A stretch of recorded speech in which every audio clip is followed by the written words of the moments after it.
Hello everyone. So what we did in the last class? In the last class, we started with the first unit of solid state physics. In that, we studied about crystalline and glassy solids or amorphous solids. Then we saw the difference between crystalline and amorphous solids. Then we saw the liquid crystals. In liquid crystals, we did the definition, advantages, disadvantages, some examples and applications of liquid crystal. Now then, I gave you the definition of crystallography. Now, what is crystallography? It is basically the study of the geometrical structure and the physical properties of crystalline solids. How we can see the geometrical form and physical properties of crystalline solids? We can see it using X-rays, electron beams and neutron beams, etc. ठीक है, ये हम आगे देखेंगे. Experimentally भी हम कैसे कह सकते हैं कि ये जो क्रिस्टल है इसका सिंपल क्यूबिक स्ट्रक्चर है, इस क्रिस्टल का बॉडी सेंटर्ड क्यूबिक स्ट्रक्चर है, इस क्रिस्टल का फेस सेंटर्ड क्यूबिक स्ट्रक्चर है. एक्सपेरिमेंटली डिफरेंट टेक्निक्स होती हैं जिनकी हेल्प से हम जो है स्टडी कर सकते हैं पार्टिकल का या क्रिस्टल का स्ट्रक्चर. ठीक है, और जो डिफरेंट एक्सपेरिमेंट्स हैं वो कौन सी होते हैं? लवे मेथड होता है, rotating crystal method, powder method, और भी डिफरेंट मेथड्स होते हैं, वो हम देखेंगे.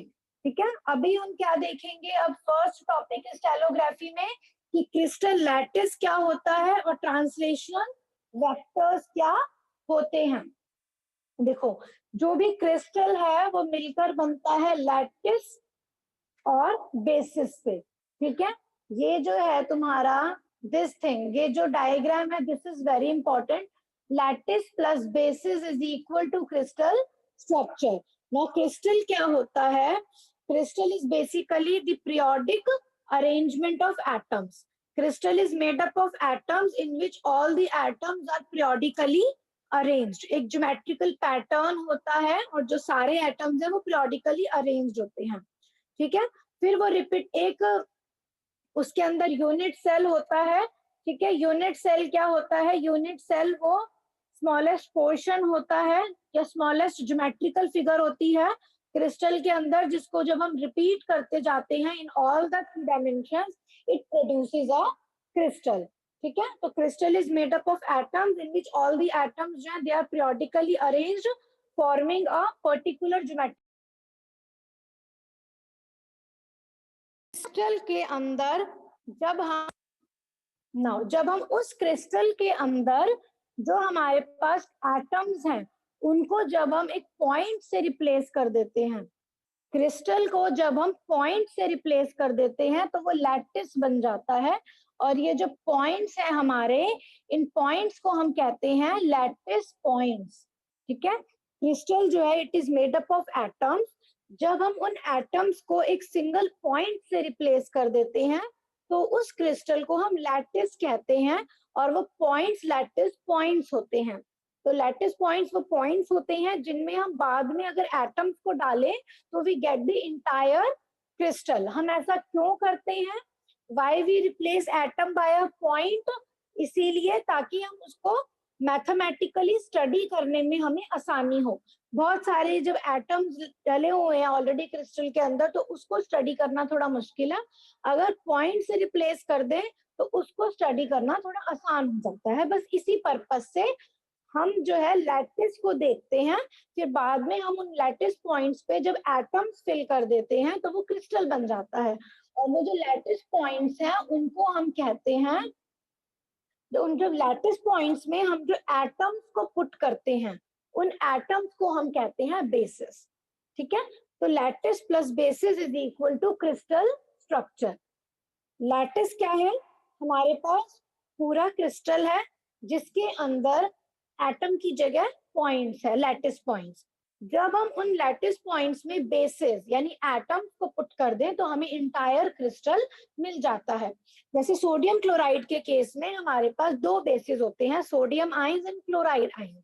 जब हम इन लैटिस पॉइंट्स को इनके सोडियम आयंस और क्लोराइड आयन से रिप्लेस कर देते हैं तो हमें पूरा क्रिस्टल स्ट्रक्चर मिल जाता है. ये हम देखेंगे एक एक करके. ठीक है, तो क्रिस्टल क्या है? Atoms in crystal, they are arranged in the form of periodic array. This array consists of a representative unit of structure, usually a group of atoms or molecules, which are also referred to as motif. Motif क्या है? This is basically a list of atoms associated with each lattice point. List of atoms associated with each lattice point. हर एक lattice point पे एक atom भी हो सकता है, एक मॉलिक्यूल भी हो सकता है, ग्रुप ऑफ एटम्स भी हो सकते हैं, तो उनको हम बेसिस या मोटिफ, एक ही बात है, ठीक है।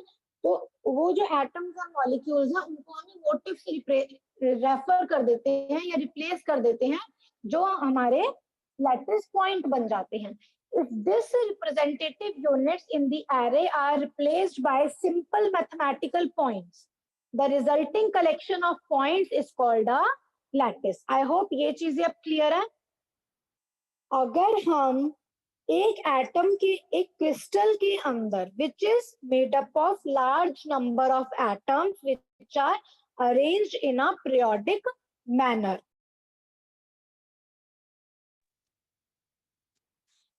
we replace those atoms or molecules by simple mathematical points. उन mathematical points को हम lattice points कहते हैं।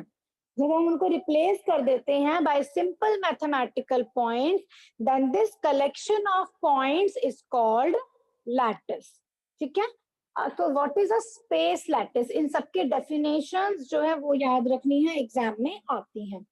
Space lattice may be defined as an infinite array of points in 3 dimensions in which every point has identical surroundings.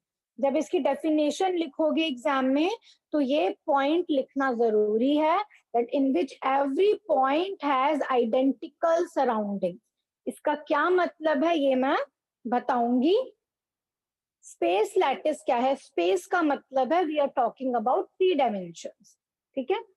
Space lattice is an infinite array of points in 3 dimensions in which every point has identical surroundings. मतलब एक point के पास अगर 4 neighbouring point हैं तो हर एक point के पास 4 neighbouring point ही होंगे।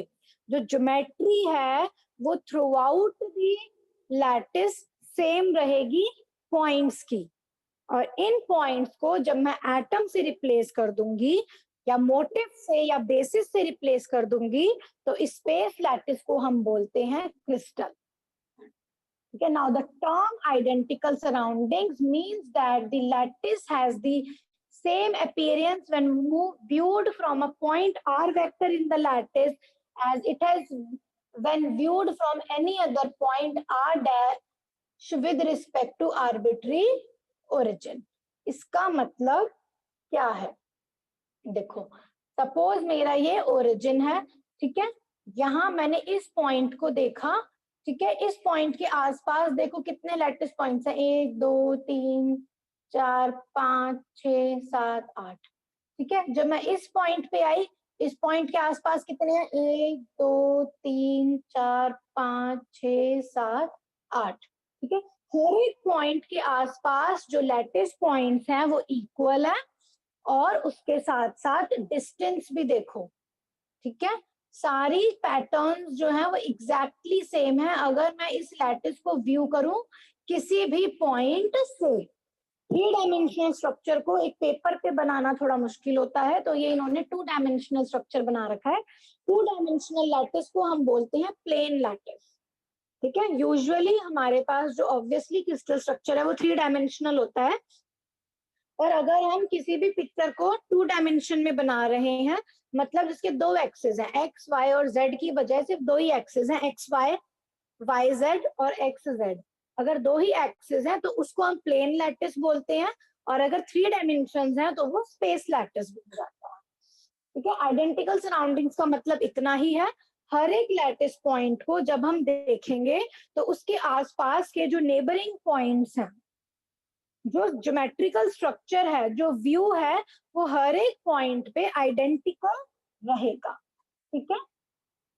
So it shows a 2-dimensional array of points. Similarly, we can have 3-dimensional space lattice It must be noted that environment about each point in lattice is same as shown in the figure 1.01. हर एक lattice point के आसपास जो तुम environment देखोगे दूसरे lattice points का वो exactly same है, जो अरेंजमेंट है वो एग्जैक्टली पीरियोडिक है. Third dimension is difficult to show on the paper, so only two dimension lattice is shown here. ठीक है. Now what are these A and B? ठीक है. Suppose ये मेरे पास, मैंने इसको origin ले लिया, यहाँ से I can make two vectors A and B. उनको हम crystal axis और basis vectors भी कहते हैं. Crystal axis और basis vectors. ठीक है. A और B क्या है? जैसे हमारे पास X, Y और Z होता है ना, ऐसे ही 3 डायमेंशंस में हमारे पास क्रिस्टल में 3 एक्सिस होते हैं, इसलिए हम उनको क्रिस्टल एक्सिस बोलते हैं. 3 एक्सिस होते हैं A, B and C. A जो है it is along X axis, B is along Y axis, C is along Z axis. जो मॉड A है वो लेंथ है along the X axis, mod B is the length along the Y axis, mod C is the length along the X axis. ठीक है. Suppose अगर जैसे मैं 3 dimension में बना रही हूँ कोई पिक्चर, यहाँ पे देख लो. ठीक है. मैं एक यूनिट सेल बना रही हूँ 3 डायमेंशन. तो ये मेरे पास एक यूनिट सेल हो गया एक क्रिस्टल का. ठीक है. इसको जब मैं आगे आगे रिपीट करती जाऊंगी तो it produces the entire crystal. ठीक है. तो हर एक, सपोज मेरे पास ये सिंपल क्यूबिक लैटिस है, हर एक कॉर्नर पे जो है एक लैटिस पॉइंट है, जिसको जब मैं एटम से रिप्लेस करूंगी तो क्रिस्टल बन जाएगा. सपोज ये मेरे पास ओरिजिन है, तो 3 एक्सिस हो गए. ये एक्स एक्सिस है, ये वाई एक्सिस है, ये जेड एक्सिस है. ठीक है. तो यहाँ पर होगा ए वेक्टर, यहाँ पे आ गया बी वेक्टर, यहाँ पर सी वेक्टर. ठीक है. और ये मेरे पास हो गया ओरिजिन. ठीक है. तो a vector, b vector and c vector, these are the crystal axis और बेसिस वेक्टर्स और क्रिस्टल ट्रांसलेशन वेक्टर्स भी बोलते हैं. डिफरेंट डिफरेंट नेम्स हैं इनके. यूजुअली हम इनको क्रिस्टल एक्सिस या बेसिस वेक्टर से डिनोट करते हैं. ठीक है. अब मॉड ए क्या है? लेंथ है इस एक्स एक्सिस के अलोंग. जो ये हमारे पास पैरेललोपिपेड बना है या क्यूब बना है, इसकी जो लेंथ है this much, this is mod A. This length along Y axis is mod B. This length along Z axis is mod C. ठीक है. होप यहाँ तक समझ में आया. इन चीजों को तुम्हें बस समझना है ताकि जब हम सेकंड और थर्ड यूनिट में क्रिस्टल को इन डिटेल पढ़ें तो वहां पर अगर मैं सीधा बोल रही हूँ लैटिस पॉइंट, तो तुम्हें पता होना चाहिए मैं क्या बोल रही हूँ. अगर मैं बोल रही हूँ लैटिस तो इमीडिएटली तुम्हारे माइंड में पिक्चर आ जानी चाहिए कि हाँ मतलब वो क्रिस्टल जहाँ पे हमने एटम को पॉइंट से रिप्लेस कर रखा है. अगर मैंने बोला क्रिस्टल तो इमीडिएटली तुम्हारे माइंड में आना चाहिए कि हाँ भाई इसमें एटम्स भी प्रेजेंट है लैटिस के अंदर. और अगर मैं बोल रही हूँ क्रिस्टल वेक्टर्स या क्रिस्टल एक्सिस तो तुम्हें पता होना चाहिए हाँ I am talking about A, B and C vectors. ठीक है. Now to define space lattice, let us consider O as origin and two vectors A and B called fundamental translational vectors in 2 dimensions. 2 dimension में है तो A and B है, 3 dimensions में होंगे तो 3 होंगे A, B and C. ठीक है. अब ये क्या कहता है? ये जो T है इसको हम बोलते हैं ट्रांसलेशनल ऑपरेशन. ठीक है. This is equal to n1 a vector plus n2 b vector where n1 and n2 are integers. अगर इसको मैं 3 डायमेंशंस में लिखूं तो मेरे पास a और b की जगह 3 हो जाएंगे क्रिस्टल एक्सिस या crystal translational vectors. Let it be a, b and c. So T vector is equal to n1 a vector plus n2 b vector plus n3 c vector. Now the application of this operation, one second. Now the application of this operation 1.01 to any point r prime results in the point r prime, sorry, to any point r, यहाँ r आएगा, r prime नहीं आएगा, results in the point r prime such that r prime is equal to r plus t and r prime vector is r vector plus n1 a vector plus n2 b vector plus n3 c vector. Such translational vectors which produces a translation operation containing integral coefficients are called primitive translational vectors. इन सबका क्या मतलब है अभी मैं समझाऊंगी. If point r prime is obtained like this, इसमें जो n1 n2 n3 हैं उनके साथ, सॉरी, जो a b और c हैं उनके साथ नॉन इंटीग्रल कोफिशिएंट्स हैं, तो इन ट्रांसलेशनल वेक्टर्स a b और c को हम बोलते हैं नॉन प्रिमिटिव ट्रांसलेशनल वेक्टर्स। ठीक है, इसका क्या मतलब है ये अभी मैं एक अब समझाऊंगी, इसको ध्यान से समझना, इसको सिर्फ समझने की जरूरत है, एग्जाम पॉइंट ऑफ व्यू से ये इतना इंपॉर्टेंट नहीं है। ठीक है, इसमें क्या है, इसका क्या मतलब है, आर प्राइम आर और टी का क्या मतलब है। मैंने एक ओरिजिन लिया, अभी हम 2 डायमेंशन की बात कर रहे हैं, मैंने यहाँ से एक पोजीशन वेक्टर बनाया इस पॉइंट पर, लेट इट बी, ये आर प्राइम है हमारा। ठीक है, ये गलत लिखा हुआ है, इसको ठीक करो, ये आर प्राइम है, ये हमारा पॉइंट पी है। सपोज ओ से पी तक की तरफ हमारा टी वेक्टर है, ठीक है, और ये हमारा आर वेक्टर है। ठीक है, जब हम P से इस पॉइंट की तरफ आ रहे हैं विद न्यू ट्रांसलेशन ऑपरेशन, तो हमारे पास एक नया पोजीशन वेक्टर आया R प्राइम, और ये जो नया पोजीशन वेक्टर आया है जिस पॉइंट पर, इस पॉइंट के आसपास भी अगर सराउंडिंग्स आइडेंटिकल हैं तो ये क्रिस्टल है।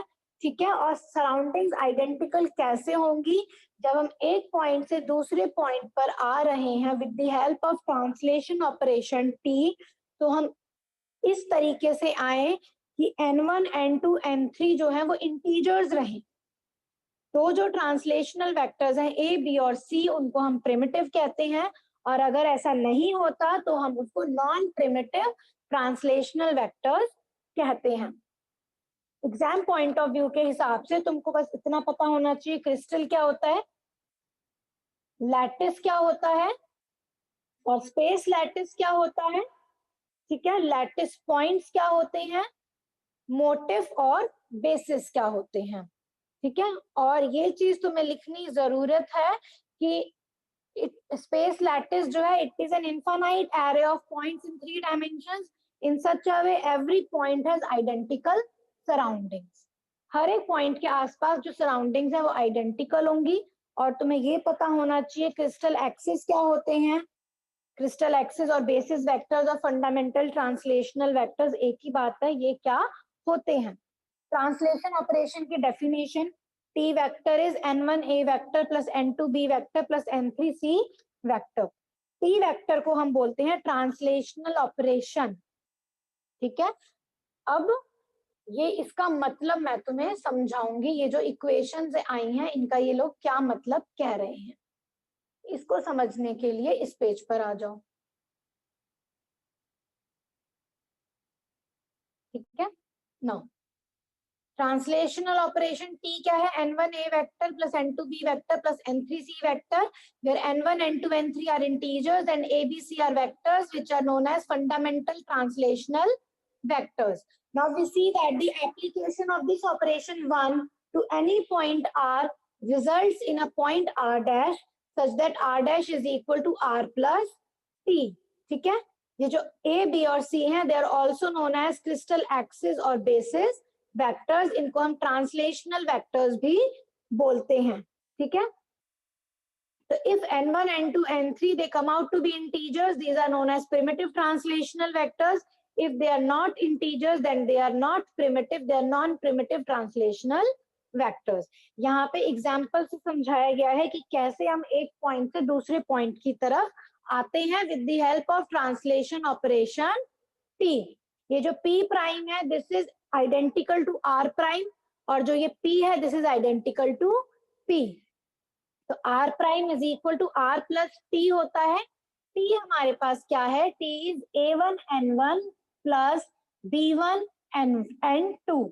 A1 जो है वो A1 वेक्टर है, B1 जो है वो B1 वेक्टर है। A1 और B1 जो है दीज आर ट्रांसलेशनल वेक्टर्स। ठीक है, जैसे A और B थे ना, तो यहाँ पर हमने ये पॉइंट ले लिया, 1 सेकेंड, ये पॉइंट लिया है। ठीक है, ये ओरिजिन है, दिस इज A1 वेक्टर, ध्यान से सुनना, and this is B1 vector. ठीक है, और अभी हम हैं पॉइंट P पर, तो ट्रांसलेशन ऑपरेशन है A1 N1 plus B1 N2। ठीक है, अब हमें P पॉइंट से P प्राइम पर आना है, तो P prime is equal to P plus, P से P प्राइम पे आने के लिए हमें ये डिस्टेंस कवर करना है, ठीक है। ये डिस्टेंस अब कैसे कवर करेंगे, लेंथ जो है इतनी है ना, इसी डायरेक्शन में है, ये है और ये है, तो इसका मतलब क्या है, हम इस पॉइंट से इस पॉइंट पे आए, तो हमने इस डायरेक्शन में कितना डिस्टेंस कवर किया, 1.b1, ठीक है। और हमने एक्स एक्सिस के अलोंग कितना डिस्टेंस कवर किया, 0, तो 0.a1, तो P प्राइम हो गया P plus 0.a1 plus 1.b1 vector. 0 और 1 जो है इंटीजर्स हैं, तो ये जो a1 वेक्टर और b1 वेक्टर हैं, these are called the primitive translational vectors, ठीक है। अब सपोज करो इस ओरिजिन पे मैंने ये a1 लिया, सॉरी ये अब मेरा a2 हो गया ये, ठीक है, और ये अब मेरा b2 है, ठीक है। नाउ अब हम क्या है, अब हम P से P प्राइम की तरफ आ रहे हैं, P यहाँ पर है ना, अब हम यहाँ से P प्राइम की तरफ आ रहे हैं, तो P प्राइम क्या होगा, P प्लस कितना एक्स्ट्रा डिस्टेंस कवर किया है, इतना, ठीक है। एक्स एक्सिस के अलोंग कितना डिस्टेंस कवर किया है, ये पूरा a2 है ना, तो ये भी पूरा a2 होगा, तो ये कितना हो गया, हाफ a2, कितना डिस्टेंस कवर किया a2 में, half a2 vector. b2 direction के अलोंग कितना डिस्टेंस कवर किया, ये पूरा b2 है, तो ये भी पूरा b2 है, हमें क्या यहाँ पर आना है, तो कितना डिस्टेंस कवर किया, हाफ b2, तो P prime is P plus half a2 vector plus half b2 vector. यहाँ पे क्या है, यहाँ a2 और b2 वेक्टर के साथ में नॉन इंटीग्रल कोफिशिएंट्स है, ठीक है, तो these a2 vector and b2 vector, these are known as non primitive translational vectors, ठीक है। सपोज मेरे पास ये बनाया था ना मैंने, अगर मैं इस पॉइंट से इस पॉइंट की तरफ आ रही हूँ, इस पॉइंट से अगर इस पॉइंट की तरफ आ रही हूँ, तो क्या होगा P प्राइम, P प्राइम क्या है हमारा, P plus T, x axis के अलोंग देखो, पहले भी इतना ही डिस्टेंस पे था, अभी भी इतना ही डिस्टेंस,